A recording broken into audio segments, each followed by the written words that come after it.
At night, the presence of God would appear as a pillar of fire to direct them and protect them. And by day, it would appear as a pillar of cloud.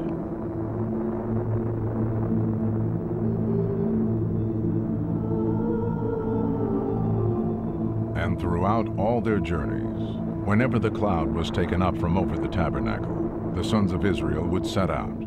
But if the cloud was not taken up, then they did not set out until the day when it was taken up.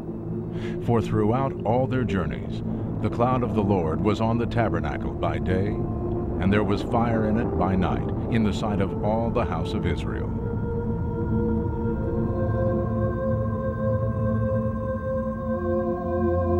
Whenever this divine cloud would stop, the sons of Israel would assemble and set up camp. Each tribe had specific instructions about where to establish its camp. In the center of the encampment was the tabernacle and the presence of God. The sons of Israel shall camp, each by his own standard, with the banners of their fathers' households. They shall camp around the tent of meeting at a distance. Now those who camp on the east side toward the sunrise shall be of the standard of the camp of Judah by their armies. And those who camp next to him shall be the tribe of Issachar. Then comes the tribe of Zebulun. On the south side shall be the standard of the camp of Reuben by their armies. And those who camp next to him shall be the tribe of Simeon. Then comes the tribe of Gad. Then the tent of meeting shall set out with the camp of the Levites in the midst of the camps. Just as they camp, so they shall set out, every man in his place, by their standards. On the west side shall be the standard of the camp of Ephraim by their armies, and next to him shall be the tribe of Manasseh. Then comes the tribe of Benjamin. On the north side shall be the standard of the camp of Dan by their armies, and those that camp next to him shall be the tribe of Asher. Then comes the tribe of Naphtali. These are the numbered men of the sons of Israel by their fathers' households. The total of the numbered men of the camps by their armies, 603,550. The Levites, however, were not numbered among the sons of Israel, just as the Lord had commanded Moses.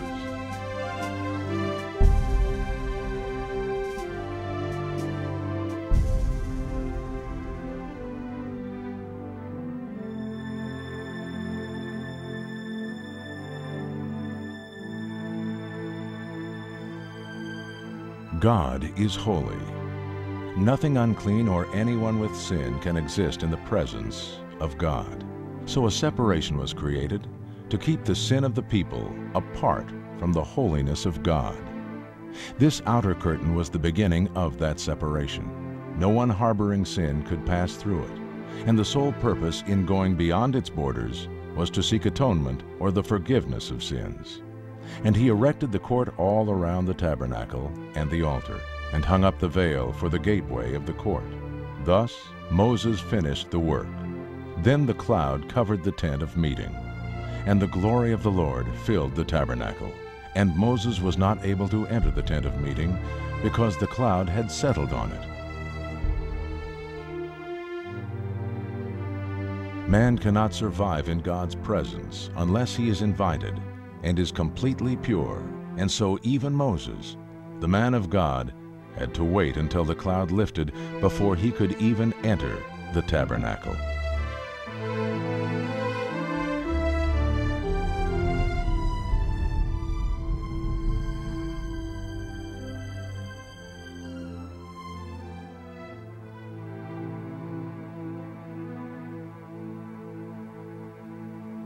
We will begin at the east gate, a curtain skillfully woven of blue, purple, and scarlet, and of finely twisted linen. Entering into the courtyard, we come to the place where the first step in meeting with God was taken.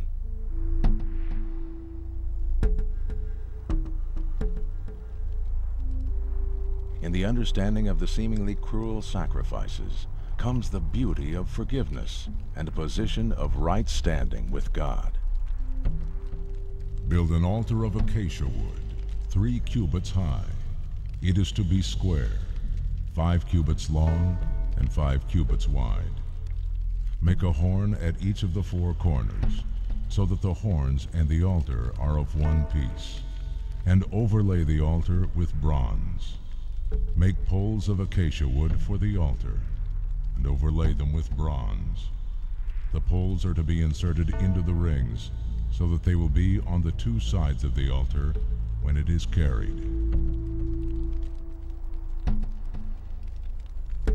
God required daily sacrifices to be made, continually confirming the covenant between himself and the people. These sacrifices and offerings would be a pleasing aroma, an offering made to the Lord by fire. For generations to come, this burnt offering is to be made regularly at the entrance to the tent of meeting before the Lord. There I will meet with you and speak to you. There also I will meet with the Israelites, and the place will be consecrated by my glory. Next, we see a large basin of water placed strategically between the brazen altar and the tent of meeting. The laver was a vessel of physical and symbolic cleansing for the priests in their service before the Lord.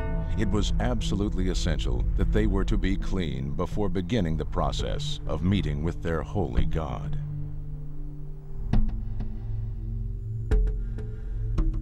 Make a bronze basin, with it a bronze stand for washing. Place it between the tent of meeting and the altar, and put water in it. Aaron and his sons are to wash their hands and feet with water from it. Whenever they enter the tent of meeting, they shall wash with water, so that they will not die. Also, when they approach the altar to minister by presenting an offering made to the Lord by fire, they shall wash their hands and feet, so that they will not die. This is to be a lasting ordinance for Aaron and his descendants for the generations to come.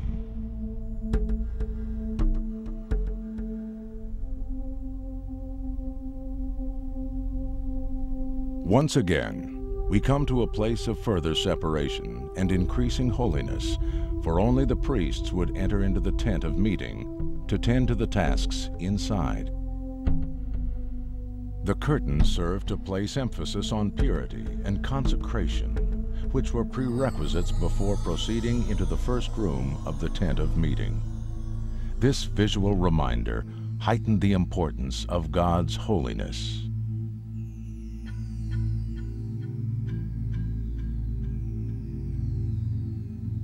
Make a lampstand of pure gold and hammer it out, base and shaft. Its flower-like cups, buds, and blossoms shall be of one piece with it. 6 branches are to extend from the sides of the lampstand, 3 on one side, 3 on the other. Then make it 7 lamps, and set them upon it so that they light the space in front of it. Its wick trimmers and trays are to be of pure gold. A talent of pure gold is to be used for the lampstand and all its accessories. See that you make them according to the pattern shown you on the mountain.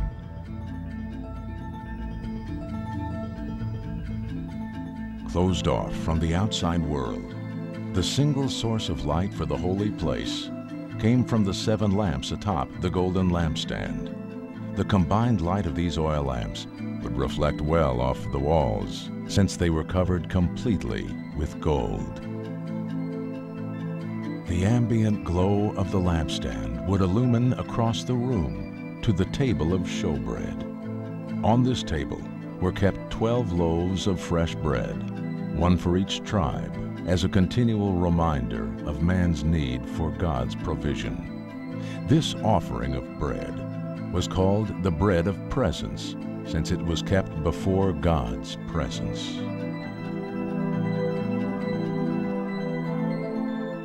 Make a table of acacia wood 2 cubits long, a cubit wide, and a cubit and a half high. Overlay it with pure gold, and make a gold molding around it. Also make around it a rim a handbreadth wide, and put a gold molding on the rim. Make 4 gold rings for the table, and fasten them to the 4 corners, where the 4 legs are. The rings are to be close to the rim to hold the poles used in carrying the table.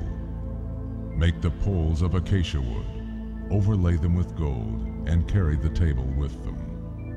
And make its plates and dishes of pure gold, as well as its pitchers and bowls for the pouring out of offerings. Put the bread of presence on this table to be before me at all times.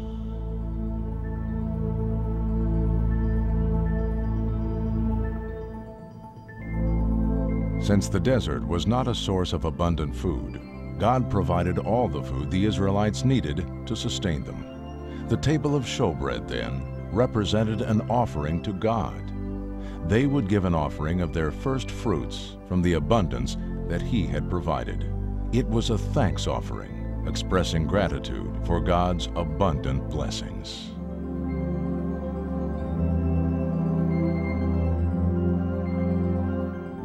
The altar of incense represented the need for the prayers of the people to be continuously directed upwards toward God, and that those same prayers would be received by God as a sweet aroma and be pleasing to His ear.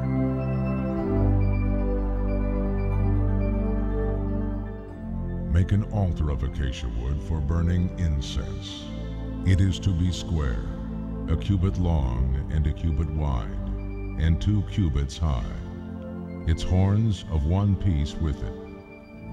Overlay the top and all the sides and the horns with pure gold, and make a gold molding around it. Make 2 gold rings for the altar below the molding, 2 on opposite sides, to hold the poles to carry it. Make the poles of acacia wood, and overlay them with gold. Just beyond the altar of incense was the Holy of Holies. This dwelling place of God was so solemn and set apart that the veil would only be opened once a year. It was then that the high priest would meet with God. Pushing back the veil reveals the article above which this most holy meeting would occur, the Ark of the Covenant.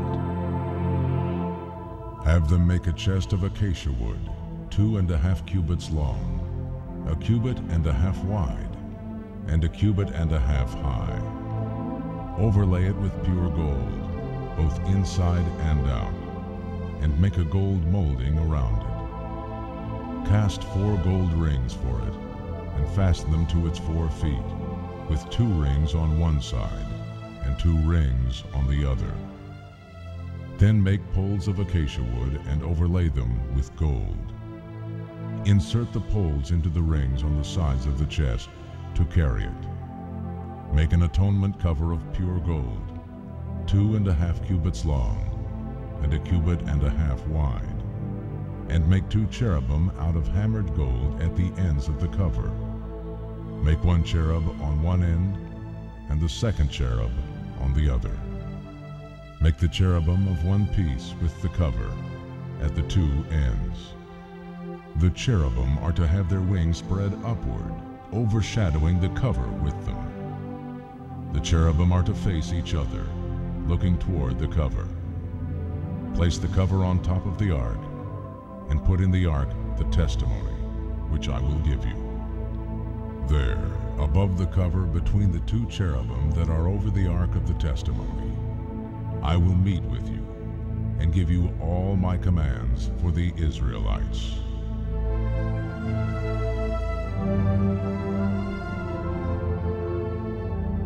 Stored inside the ark were 3 very important reminders of the people's relationship with God.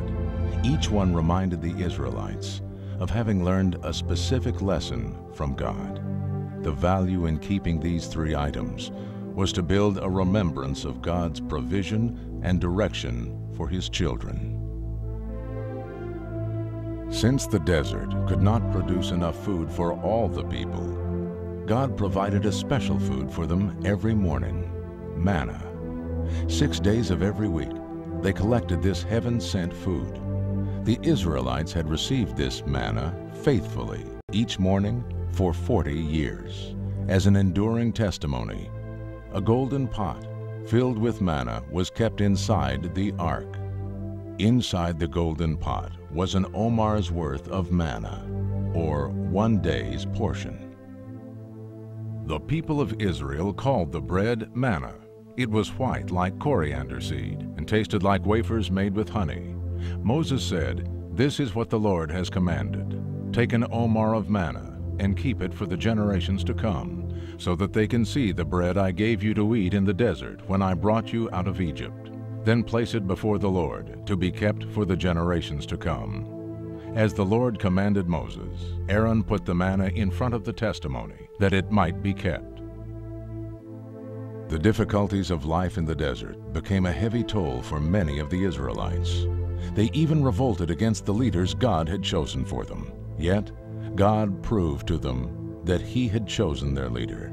The sign for this was Aaron's rod that had miraculously budded, flowered, and bore almonds all in one night. This was their reminder to not complain against the Lord's chosen. Speak to the Israelites and get 12 staffs from them, one from the leader of each of their ancestral tribes. Write the name of each man on his staff. On the staff of Levi write Aaron's name, for there must be one staff for the head of each ancestral tribe.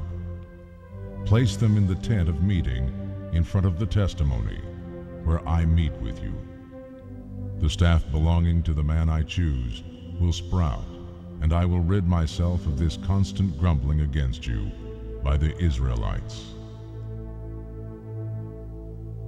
The next day, Moses entered the tent of the testimony and saw that Aaron's staff, which represented the house of Levi, had not only sprouted, but had budded, blossomed, and produced almonds. The Lord said to Moses, "Put back Aaron's staff in front of the testimony, to be kept as a sign to the rebellious. This will put an end to their grumbling against me, so that they will not die." The best known of the reminders kept inside the ark were the 2 stone tablets engraved with the 10 commandments. These tablets contained the primary rules they were to live by, which would protect and govern them. God would also use these to examine their faithfulness and commitment to following Him. Chisel out 2 stone tablets like the first ones, and I will write on them the words that were on the first tablets. So Moses chiseled out 2 stone tablets like the first ones, and went up to Mount Sinai early in the morning as the Lord had commanded him. And he carried the 2 stone tablets in his hands. I am the Lord your God, who brought you out of Egypt, out of the land of slavery. You shall have no other gods before me. You shall not make for yourself an idol in the form of anything in heaven above, or on the earth beneath, or in the waters below. You shall not bow down to them or worship them, for I, the Lord your God, am a jealous God, punishing the children for the sin of the fathers to the 3rd and 4th generation of those who hate me, but showing love to 1,000 generations of those who love me and keep my commandments. You shall not misuse the name of the Lord your God, for the Lord will not hold anyone guiltless who misuses his name. Remember the Sabbath day to keep it holy. 6 days you shall labor and do all your work, but the 7th day is a Sabbath to the Lord your God. On it you shall not do any work, neither you, nor your son or daughter, nor your manservant or maidservant, nor your animals, nor the alien within your gates. For in 6 days the Lord made the heavens and the earth, the sea, and all that is in them, but he rested on the 7th day. Therefore the Lord blessed the Sabbath day and made it holy. Honor your father and your mother, so that you may live long in the land the Lord your God is giving you. You shall not commit murder. You shall not commit adultery.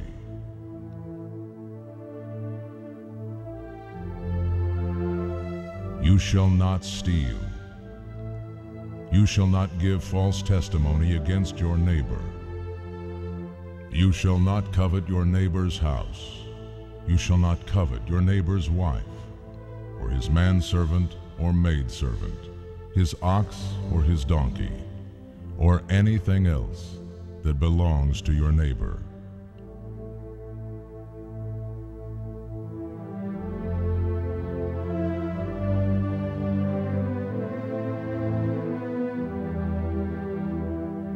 It is here, just above the cover to the Ark of the Covenant, also known as the mercy seat, here in this space where the cherubim have set their full attention, that God's presence would appear to and meet with the high priest on a specified day, and then only once a year. The Holy of Holies had no lampstand, no artificial light was permitted. Here in this place where the immortal God would meet with mortal man, the only light came from the powerful purity found in the presence of God.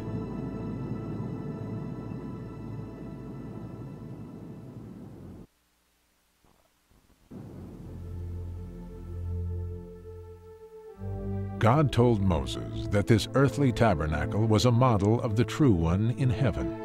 He was to construct the tabernacle according to the pattern God showed him. The physical pattern was a model of spiritual patterns that were to be followed as well. We see the fulfillment of all these patterns, or lessons, in the person of Yeshua, Jesus Christ, who is the Messiah.